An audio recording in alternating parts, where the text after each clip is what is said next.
Hi everyone. So ఇదొచ్చేసి దాదాపు 15 ఏళ్ల నాటిదనమాట. అంటే దాదాపు నాకు ఒక 12 ఇయర్స్ అలా ఉన్నప్పుడు మా అమ్మ తీసుకున్నది చపాతీ ప్రెషర్ అనమాట. సో అప్పట్లో తీసుకున్నది కానీ చపాతీలు చేస్తూ ఉంటే అతుక్కుపోతున్నాయి ఇందులో అని చెప్పేసి తీయటానికి రావట్లేదు అని అమ్మ వాడకుండా భద్రంగా నీట్గా వాష్ చేసి క్లీన్ చేసి పెట్టేసింది కవర్లో. సో అది చూస్తే ఇప్పటికీ కూడా అలానే ఉంది. సో ఇంకా అది అలాగే ఉండడం ఎందుకు, నేనైనా తీసుకెళ్తాను, యూజ్ చేసుకుంటాను అని చెప్పి నేను తెచ్చుకొని ఇలా యూజ్ చేసుకుంటున్నాను. సో మనకి చాలా క్విక్గా అయిపోతాయి కదా ఇలా చపాతీలు చేసుకోవటం ఈజీ అని చెప్పేసి నేనైతే తెచ్చేసుకున్నాను.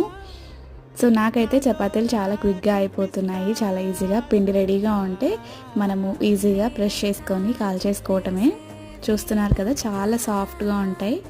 వీడియో నచ్చితే లైక్ చేయడం, మన ఛానల్ని సబ్స్క్రైబ్ చేసుకోవడం మర్చిపోకండి.